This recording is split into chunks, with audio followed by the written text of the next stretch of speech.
From the time that I was little, I've always been amazed about hearing stories about people from the Bible or saints from the past 2,000 years, even people in our own times who've been put in situations where their lives are on the line, where things look bad, and yet they have a peace and confidence about them that comes from their faith in God. Think about Daniel praying and asking for God's protection in the lion's den. For St. Stephen, the first Christian martyr who prayed and asked for forgiveness from his persecutors as they were closing in, about to stone him to death.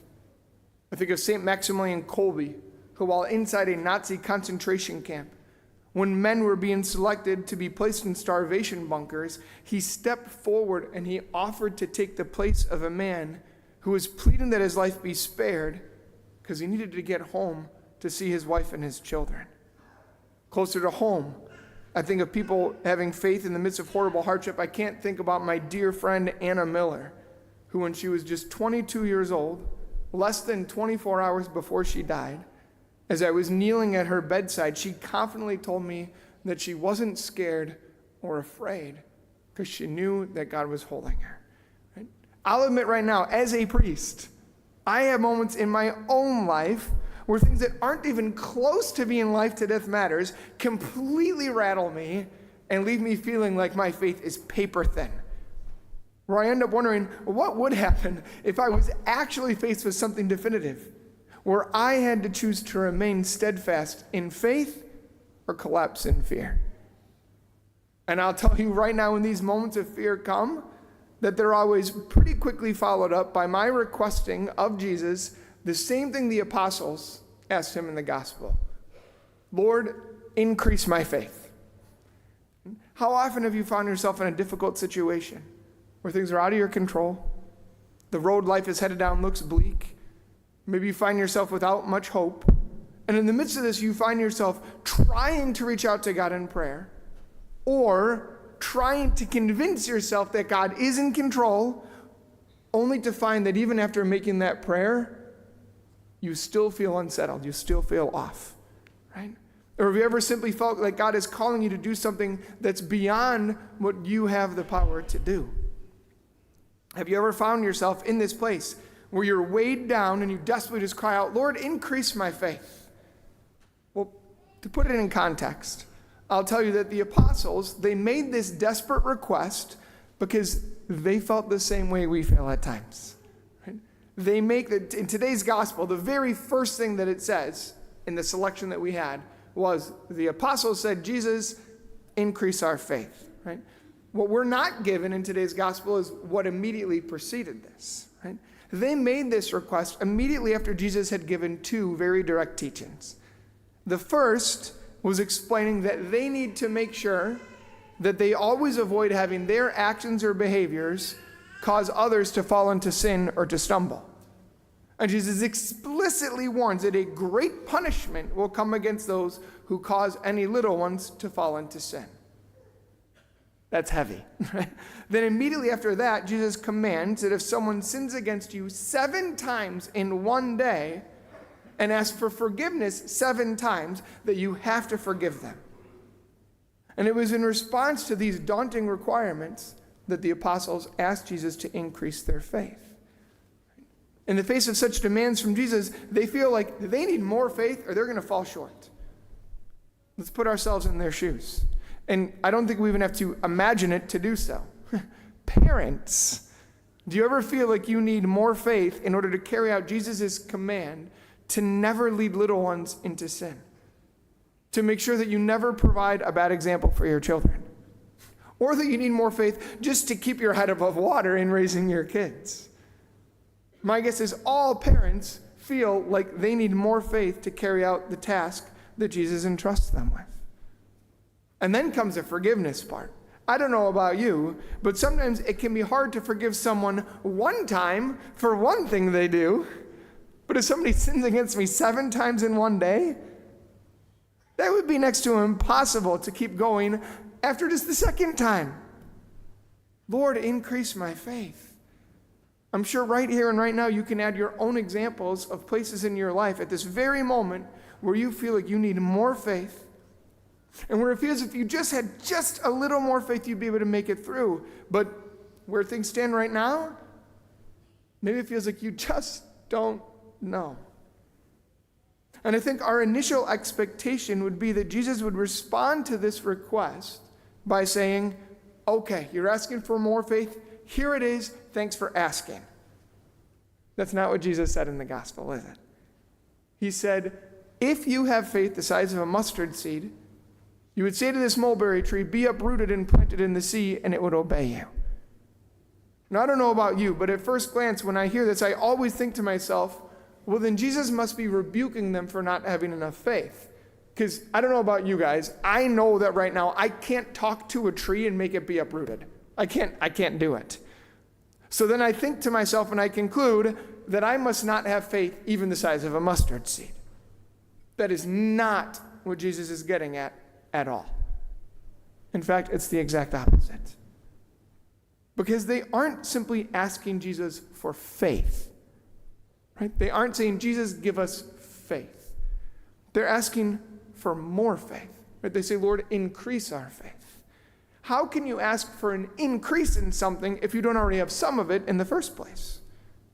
And in response to them asking for more faith, Jesus says, if you just have faith that measures up with the smallest of seeds, you can do great things.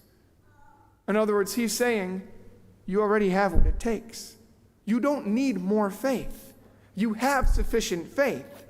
What you need to do is put that faith that you already have into action. Which is why Jesus follows it up with what seems to be some confusing questions regarding whether a servant, upon coming home from work, would be congratulated and honored, or whether they'd be expected to continue serving. This isn't meant to say that in our lives, our service of God isn't appreciated. Instead, what he's getting at is that this living with faith, it isn't something to be applauded as this incredible, over-the-top, unexpected, and ultimately extraordinary thing that's only achievable for a handful of people who exceed expectations and rise above the rest. It might sound as if the master's being demanding, but I'll say that even though he expects us to continue to work, that doesn't mean that he doesn't appreciate our work and he's not proud of us and what we do. If that were the case, if he wasn't appreciative and proud of the work we're doing, he wouldn't want us to keep working for him, right? He'd be like, that was subpar, so I'll bring in somebody else. He doesn't do that.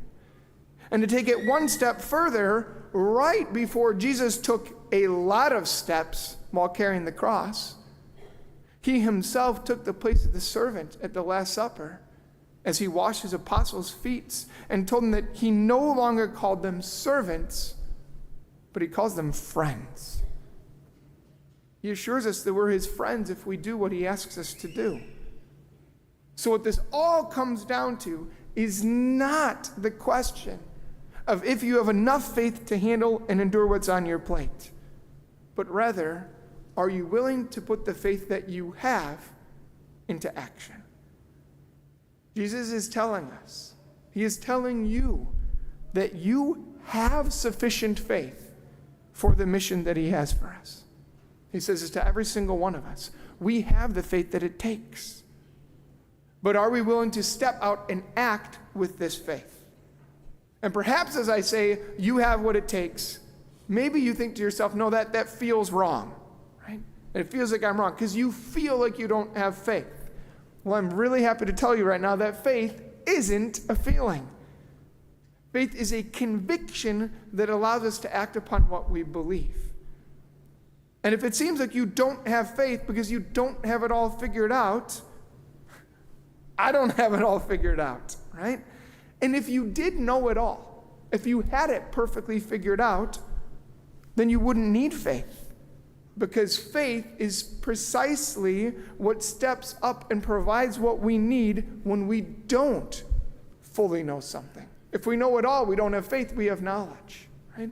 Faith bridges the gap between where we are and where we need to be when we don't know how to get there. Faith is a gift that we are given in the present moment that allows us to step forward and believe that what seems to be impossible, like speaking to a tree and having it uprooted, right? Faith is believing that God can and will make incredible things happen if that is what is best for us.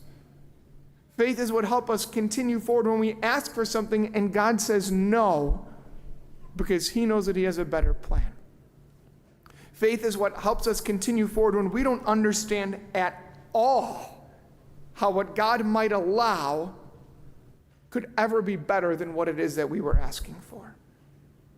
Faith is stepping forward in trust when we don't feel like trusting. Faith is believing that when the most difficult situation that we could ever imagine is in front of us, that God will be there, and because of that, we will have what it takes to stand strong. Faith is what we cling to when all we want to do is just quit, to hang it up and walk away. Faith is what pushes us over the edge to say yes one more time, and the time after that. Faith keeps us going if we utilize it and put it into action. And I will say right now, I realize that as I say this, you still might be questioning if you have enough faith. Because it might feel like you doubt or question, or that you don't have it all figured out.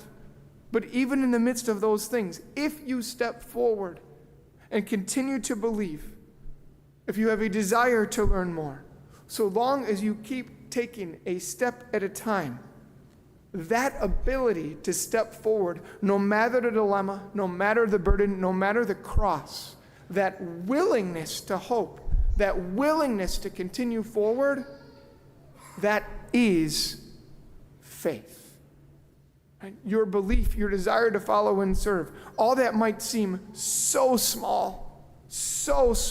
It may seem so minuscule that it simply resembles a tiny, tiny, tiny mustard seed. But Jesus, God himself, tells us that that faith can do the impossible. So our message to you today is this: don't ever knock yourself because you feel like your faith isn't strong. Don't ever downplay the role that faith has. And rather than asking for more faith, make your prayer be to ask God to help you to put the faith that you do have into action. In the end, having a ton of faith, but never putting it into action, it'll get you nowhere.